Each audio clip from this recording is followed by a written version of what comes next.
మారిన మహారాణుల మీదే నా యుద్ధం, మగధ యుద్ధం.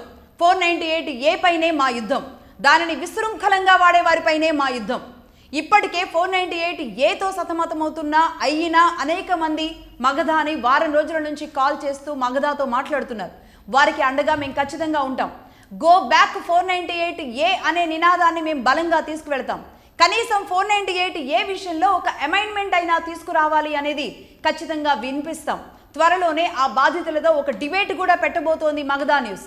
వారి కష్టాలేంటి, వారి బాధలేంటి, ప్రపంచం వీరి కష్టాలను ఎలా చూస్తుంది, ఎంతమంది మగవాళ్ళు ఈ బాధల్ని తట్టుకోలేక చనిపోతూ ఉన్నారు, ఎన్ని కుటుంబాలు చిన్నాభిన్నమైపోయాయి, ఎంతమంది పిల్లలు తల్లిదండ్రులు 498 ద్వారా డివోర్స్ తీసుకోవడం వల్ల ఎంతమంది పిల్లలు రోడ్డు పాలయ్యారు, ఇలాంటి అనేక అంశాలని ప్రపంచం ముందు పెట్టడానికి మగధ న్యూస్ లక్ష్మి ఎల్లప్పుడూ సిద్ధంగానే ఉంటుంది. అగైనెస్ట్ 498 ఆర్ అమెండ్మెంట్, ఈ రెండిటి మీద ఖచ్చితంగా మేము నిలబడుతూ ఉంటాం.